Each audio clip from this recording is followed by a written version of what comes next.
I'm seeing this car come together, and I'm kind of getting a vision for it at the same time. I don't know if that makes sense or not, but I mentioned the other day that my dad used to just not ever draw out a plan. He would just kind of start building.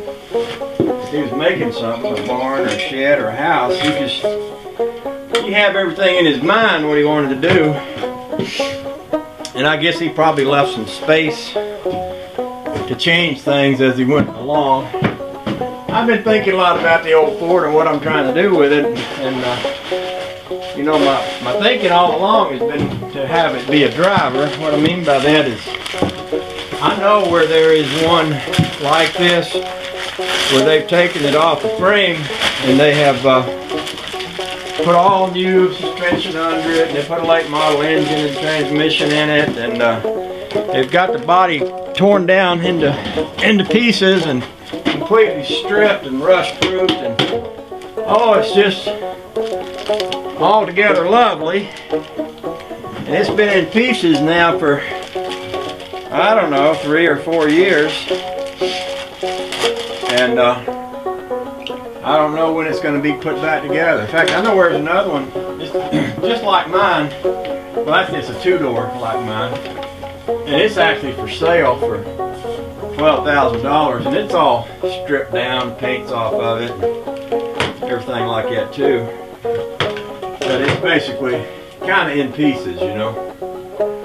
And I see a lot of them, they get torn down and taken apart and put into pieces, and they sit for years, and sometimes they get finished and sometimes they get sold to somebody else, and become somebody else's project, and you know, sit in the garage.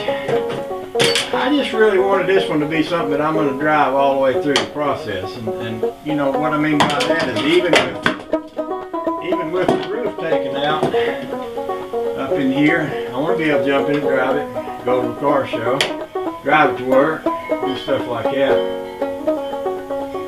And I think that I'm less concerned about the paint on the outside of the body than I am how the inside looks. I want the inside to be all nice for Honey Baby. So I probably said this last week, but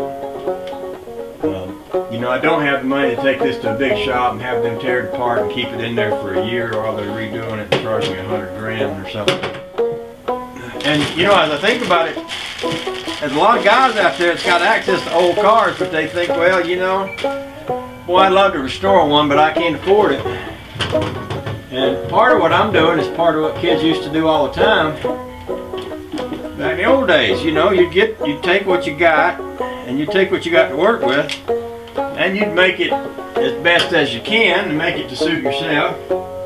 And that would be your car. That would be your hot rod, or back in those days it was probably also your daily driver, the only thing you take your girl to the movies in on the weekend. Nowadays, a lot of people, I had a guy tell me the other day, he knew somebody that had a Ford with a rusty top, and they was talking about sending it to the crusher because it was too late to save.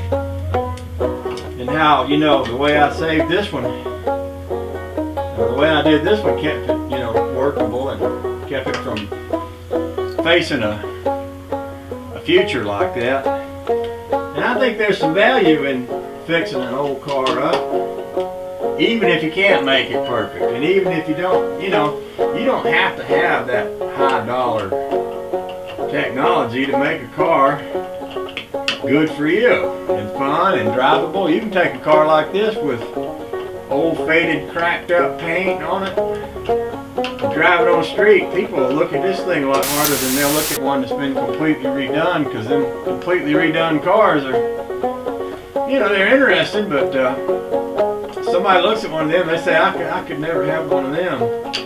You drive an old car like this, it goes down the road good and looks comfortable and is comfortable and sounds good.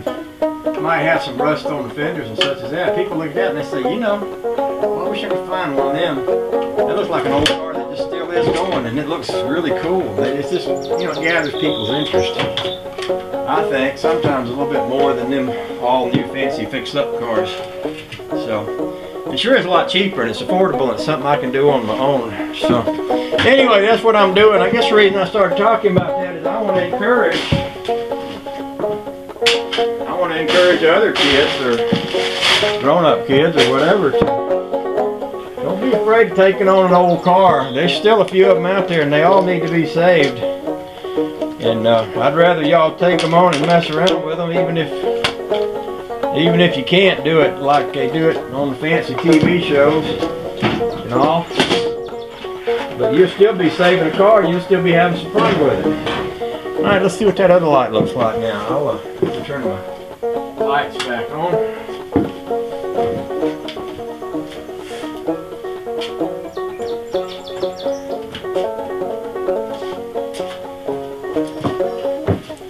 There it is with just the running lights on.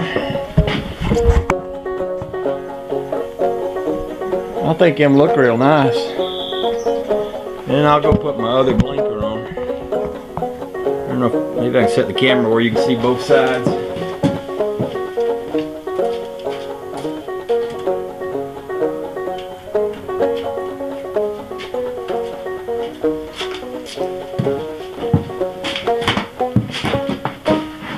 So there it is with my right blinker blinking. That looks fine. I'll put my left blinker on.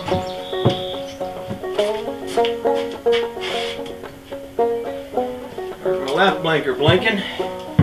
That's with the lights on. I'll turn the lights off. Do the same thing.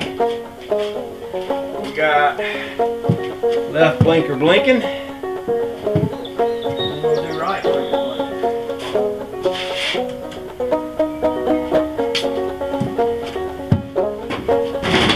Yeah, I'll take that down the road.